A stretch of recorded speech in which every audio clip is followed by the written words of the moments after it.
Shalom saudara-saudara, salam jumpa dalam kasih-Nya Tuhan Yesus Kristus. Senang sekali saya Pendeta Andre bisa berjumpa kembali dengan saudara-saudara. Hari Jumat kemarin saya memberikan tanggapan tentang pengajaran Erastus Sabdono, yakni dia berkata bahwa Yesus bukan juru selamat, tapi Yesus adalah pribadi yang dipakai oleh Yahweh untuk melakukan tugas penyelamatan. Nah, saya mencoba untuk menantang Pendeta Erastus dan juga para pengikut-pengikutnya untuk memberikan tanggapan balik, karena ketika kita berbicara di media sosial, maka kita punya hak untuk mempertanggungjawabkan, bahkan menjawab apa yang dipertanyakan oleh orang lain. Apalagi ini berbicara tentang teologi, maka ini sesuatu yang penting. Kenapa saudara-saudara? Karena ketika seseorang mengajarkan ajaran yang sesat dan ada begitu banyak orang yang mengikuti, maka secara tidak sadar orang yang mengajarkan, bahkan orang yang mengikuti, dia tidak akan memiliki kerajaan sorga di dalam kehidupannya. Ini berbicara tentang doktrin primer. Dan apa yang diangkat oleh Erastus Sabdono ini berbicara tentang doktrin kristologi, dan itu sangat bertentangan dengan doktrin kristologi yang sudah dibakukan, yang sudah disepakati kurang lebih 2000 tahun, saudara-saudara. Nah, saya kemarin melihat beberapa video dari para hamba-hamba Tuhan hebat senior, para apologet, dari Pak Dr. Deki di channel Verbum Veritatis dan juga Pak Esra Soru kemarin. Dan saya menemukan satu perkataan dari Pendeta Erastus Sabdono. Dia berkata bahwa Yesus itu bukan Yahweh, tapi Yesus itu hanyalah instrumen daripada Yahweh. Untuk lebih jelasnya, saya akan tunjukkan videonya kepada saudara-saudara dan saudara bisa melihatnya dan mendengarnya. Jadi saudara yakin bahwa Yesus membuat mukjizat itu karena Allah Bapa menyertai dia. Nah, kalau dulu kita pikir begini saudara, memang Yesus itu Allah sendiri sehingga dia bisa mengerjakan pekerjaan itu karena dia Allah sendiri. Jadi nanti kalau kita bicara mengenai pernyataan-pernyataan Yesus seakan-akan dia sudah ada sebelum Abraham ada, itu semua pasti terkait dengan logos, tidak bisa enggak. Yesus hanya menjadi instrumen atau alat dari Allah. Ya, saudara-saudara, jelas dia berkata bahwa Yesus bukanlah Yahweh, tapi Yesus hanyalah instrumen daripada Yahweh. Bahkan dia menggunakan Yohanes 14 ayat 12 untuk mengcounter apa yang disampaikan olehnya. Nah, saudara-saudara, kemarin saya memberikan tanggapan karena dia mengklarifikasi. Tapi ternyata klarifikasi daripada dia justru semakin membuktikan bahwa memang dia tidak percaya Yesus adalah Yahweh. Padahal saudara-saudara, Alkitab mencatat dengan jelas, bahkan fakta-fakta historis sejarah membuktikan bahwa Yesus adalah Yahweh dan Yahweh adalah Yesus. Saya akan berikan data-data saudara, ada 2 poin. Yang pertama adalah poin yang berkata bahwa Yesus adalah Yahweh, dan ini pengakuan langsung Yesus tentang dirinya sendiri sebagai Yahweh, dan Yahweh adalah Yesus. Salah satu gelar daripada Yesus adalah Yahweh, saudara-saudara. Nah, kalau kita belajar perjanjian lama, Yahweh itu adalah sebuah terjemahan yang diberikan kepada orang-orang Yahudi. YHWH, para teolog sering berkata itu tetragrammaton. Nah, saudara-saudara, orang Israel sendiri menganggap Yahweh itu sesuatu yang sangat kudus, sangat sakral, sehingga mereka sangat menghormati. Akhirnya dari kalimat Yahweh ini saudara dimasukkanlah vokal Adonai. Dan ketika dimasukkan tanda vokal Adonai, dimasukkan juga yang namanya tanda vokal yakni Elohim. Jadi saudara-saudara, orang Israel mereka tidak menyebut Yahweh, tapi mereka menyebutnya adalah Adonai. Kalau saudara-saudara baca di perjanjian lama, huruf besar semua Tuhan atau Allah itu adalah Yahweh. Sedangkan huruf T besar dan UHAN itu kecil itu adalah Adonai.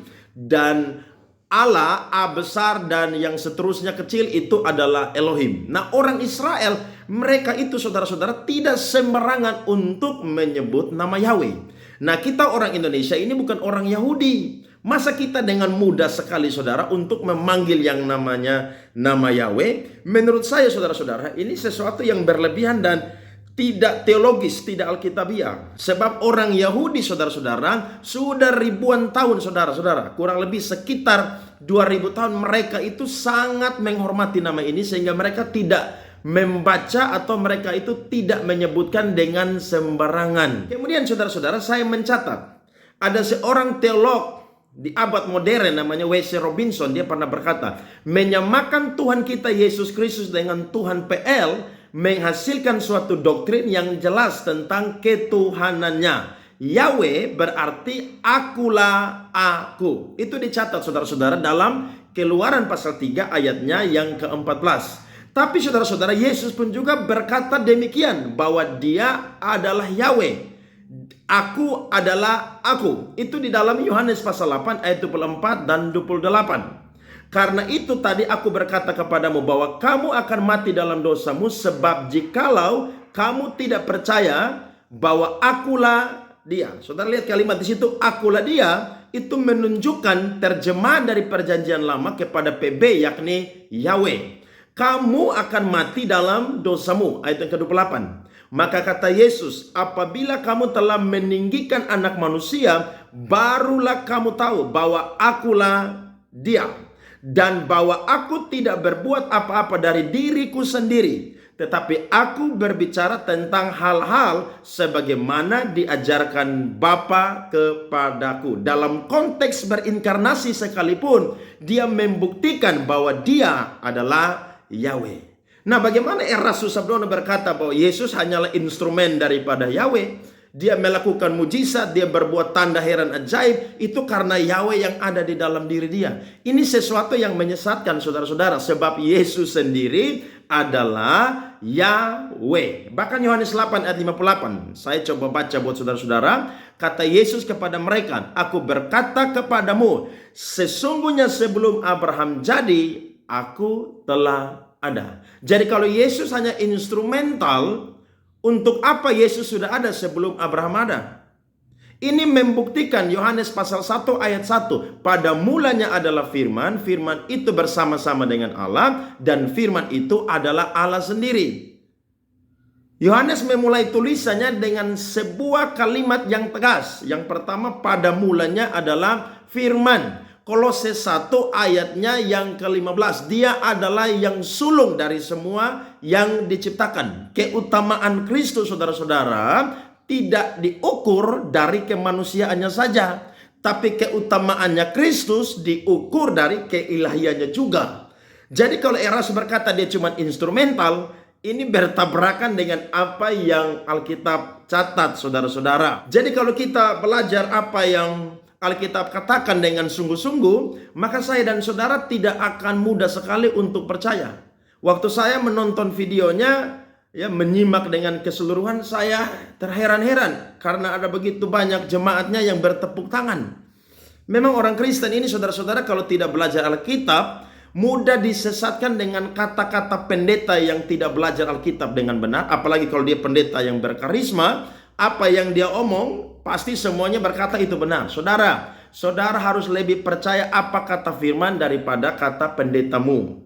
Saudara harus lebih percaya apa kata firman daripada kata hamba Tuhan idolamu. Bahkan Paulus berkata aja, kalau ada seseorang yang mengajarkan Injil yang lain, sekalipun dia malaikat, dia terkutuk. Nah, kalau malaikat saja terkutuk, berarti hamba Tuhan yang mengajarkan ajaran yang sesat pun juga dia terkutuk, saudara-saudara. Nah, saudara-saudara, saya melihat bahwa Yahweh di sini adalah Yesus dan Yesus adalah Yahweh. Bahkan kalau saudara baca teks-teks Perjanjian Baru, membuktikan sendiri bahwa anak Allah sendiri, gelar daripada Yesus sendiri adalah Yahweh.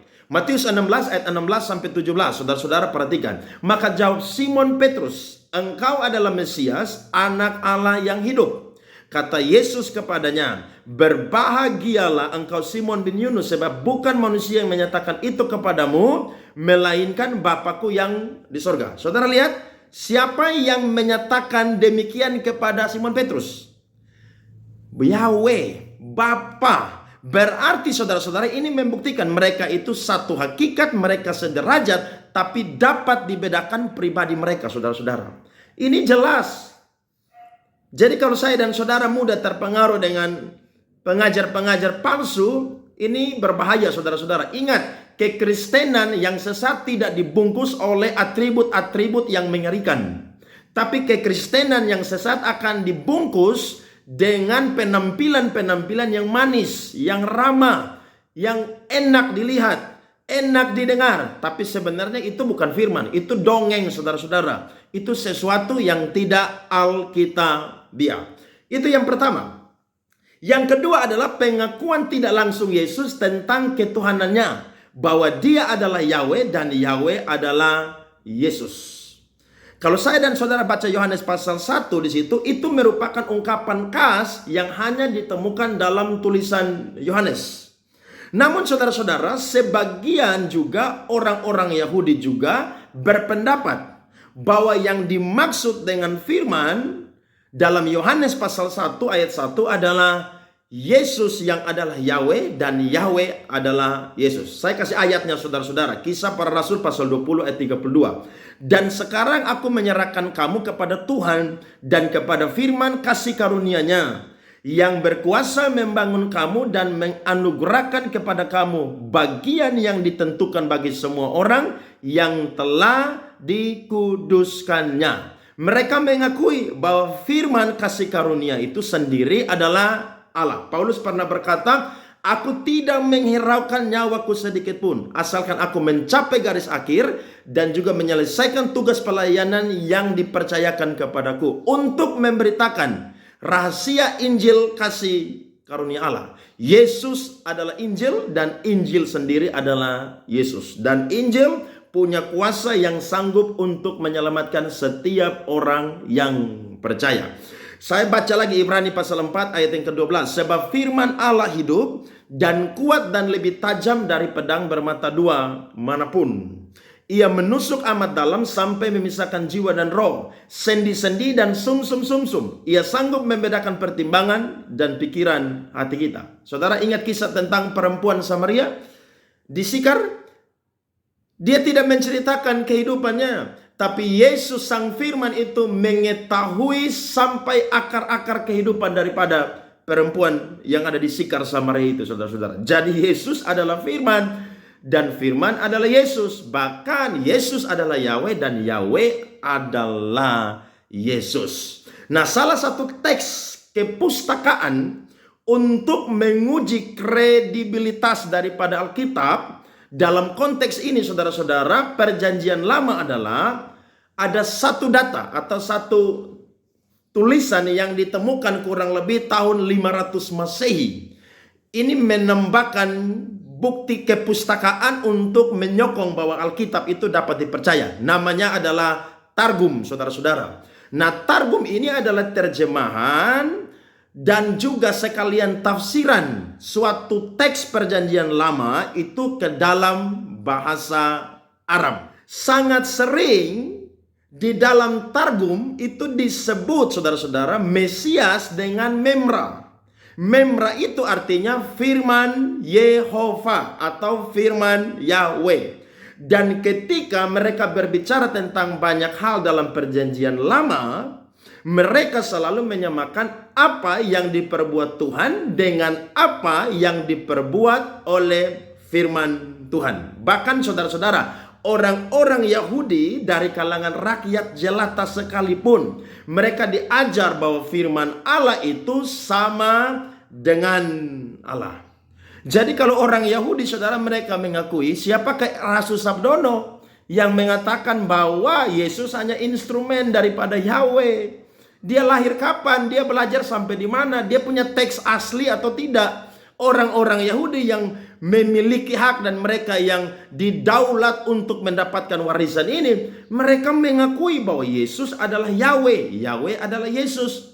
Bahkan para bapak-bapak gereja yang diurapi oleh Tuhan sudah mensahkan doktrin kristologi dengan kuat, dengan jelas, dengan benar. Nah, Erastus baru muncul di abad yang ke-20 ini berkata bahwa kekristenan ini sudah jauh melangkah. Saudara-saudara, saya mau berkata, kekristenan walaupun ditekan dengan cara apapun, kekristenan akan terus merambat. Bahkan sampai hari ini sudah hampir 3 miliar orang di muka bumi ini yang diselamatkan karena mereka mendengar firman Tuhan. Saya akan kasih data saudara-saudara bahwa Yahweh adalah Yesus dan Yesus adalah Yahweh. Saudara perhatikan, ada 4 data yang saya akan buktikan dan menyanggah apa yang disampaikan oleh Erastus Sabdono.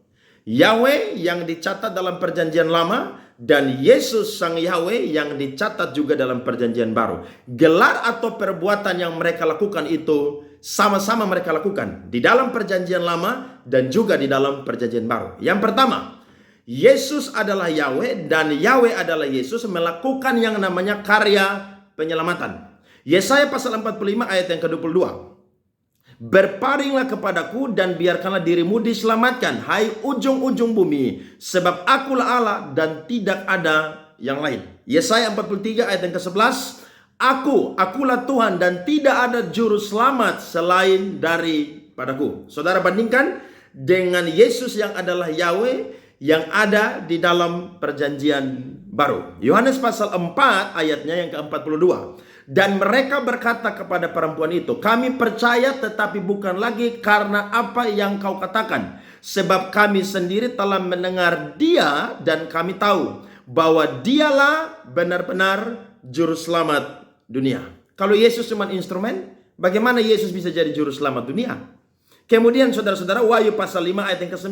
Dan mereka menyanyikan suatu nyanyian baru, katanya, engkau layak menerima gulungan kitab itu dan membuka materai-materainya. Karena engkau telah disembeli dan dengan darahmu engkau telah membeli mereka bagi Allah. Dan tiap-tiap suku dan bahasa dan kaum dan bangsa. Saudara lihat apa saudara-saudara? Karena engkau telah disembeli dan dengan darahmu engkau telah membeli mereka bagi Allah. Jadi Yesus adalah juru selamat. Yahweh adalah juru selamat. Yesus sang Yahweh juga adalah juru selamat. Yang kedua saudara-saudara, Yahweh adalah Yesus, Yesus adalah Yahweh adalah terang itu sendiri saudara-saudara. Yesaya 60 ayat 19 sampai 20. Bagimu matahari tidak lagi menjadi penerang pada siang hari dan cahaya bulan tidak lagi memberi terang pada malam hari.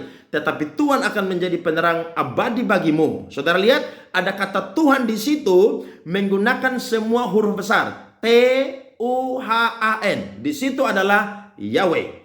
Dan Allahmu di sini adalah Elohim akan menjadi keagunganmu. Bagimu akan ada matahari yang tidak pernah terbenam dan bulan yang tidak surut. Sebab Tuhan Yahweh akan menjadi penerang abadi bagimu dan hari-hari perkabunganmu akan berakhir. Ini juga disampaikan oleh Yesus dalam Yohanes pasal 8 ayatnya yang ke-12. Maka Yesus berkata pula kepada orang banyak, katanya, akulah terang dunia. Saudara perhatikan, barang siapa mengikut aku, ia tidak akan berjalan dalam kegelapan, melainkan ia akan mempunyai terang hidup. Yesus sendiri adalah Yahweh. Dia sendiri adalah terang kehidupan bagi orang yang berjalan bersama dengan dia. Yang ketiga, Yahweh adalah sang gembala dan Yesus juga adalah sang gembala. Mazmur 23 ayat yang ke-1. Mazmur Daud, Tuhan adalah gembalaku, takkan kekurangan aku. Yohanes 10 ayat 11. Akulah gembala yang baik. Gembala yang baik memberikan nyawanya bagi domba-dombanya. Konteks Yohanes pasal 10 berbicara tentang Yesus adalah gembala yang baik. Nah, bagaimana mungkin Erastus berkata Yesus itu bukan gembala yang baik, dia hanyalah instrumen. Bahkan dia bekerja bersama-sama dengan Bapa. Saya mau berkata, mereka satu hakikat, satu derajat, tapi pribadi mereka berbeda-beda atau dapat dibedakan. Ini sesuatu yang yang berbahaya. Kalau saudara-saudara tidak teliti firman Tuhan, saudara akan mudah tepuk tangan untuk pendeta yang menyampaikan pengajaran yang menyesatkan saudara-saudara. Dan yang terakhir, Yesus adalah Yahweh, Yahweh adalah Yesus. Itu mengampuni dosa. Yeremia 31 ayat 34. Dan tidak usah lagi orang mengajar sesamanya atau mengajar saudaranya dengan mengatakan, "Kenalah Tuhan." Di sini Tuhan Yahweh, huruf besar semua. Sebab mereka semua besar kecil akan mengenal aku. Demikianlah firman Tuhan. Sebab aku akan mengampuni kesalahan mereka dan tidak lagi mengingat dosa mereka. Markus 2 ayat 7 dan 10. Mengapa orang ini berkata begitu? Ia menghujat Allah. Siapa yang dapat mengampuni dosa selain daripada Allah sendiri? Tetapi supaya kamu tahu bahwa di dunia ini anak manusia berkuasa mengampuni dosa. Saudara lihat, Yahweh bisa mengampuni dosa, Yesus pun juga bisa mengampuni dosa. Jadi apakah mereka berbeda saudara-saudara? Tidak, mereka satu hakikat, mereka sederajat, tapi pribadi mereka bisa dapat dibedakan. Jadi saya mau berkata, Yesus bukan instrumen daripada Yahweh, tapi Yesus adalah Yahweh dan Yahweh adalah Yesus. Kiranya saya memberikan video yang kedua ini, Pendeta Erastus bisa mendengar dan silakan memberikan tanggapan. Saya menunggu, bahkan juga para pengikut-pengikutnya yang selalu punya dalil, jangan menghakimi, jangan berkata sesat, silakan memberikan komentar yang alkitabiah. Saya akan melanjutkan pengajaran ini di channel saya sehingga ada banyak orang yang diberkati. Kemarin hari Sabtu malam ada seorang ibu yang sangat suka mendengarkan khotbah dari Pendeta Erastus Sabdono, tapi ketika dia mendengar doktrin atau ajaran tersebut tentang Yahweh, tentang Logos itu, maka dia menelpon saya dan dia kebingungan. Tapi puji Tuhan, saya menjelaskan kepada dia dan akhirnya dia mengerti. Saudara jangan menganggap remeh. Ketika satu orang disesatkan, maka itu akan bisa menjadi ragi bagi kekristenan. Dan lewat satu orang itu, dia akan menyebarkan ajaran yang tidak alkitabiah. Dan akhirnya banyak orang binasa. Kalau saudara tidak percaya Yesus adalah Yahweh dan Yahweh adalah Yesus, bahkan saudara tidak percaya Yesus adalah juru selamat, minta maaf. Sekalipun saudara orang Kristen, tapi saudara tidak akan memiliki surga dalam kehidupan saya dan saudara. 1 Timotius 4 ayatnya yang ke-16. Kiranya saudara dicerahkan, diberkati dengan video ini. Saudara yang belum subscribe, silakan subscribe dan like, komen, bahkan saudara bagikan video ini sehingga ada banyak orang diberkati dengan pengajaran firman Tuhan ini. God bless.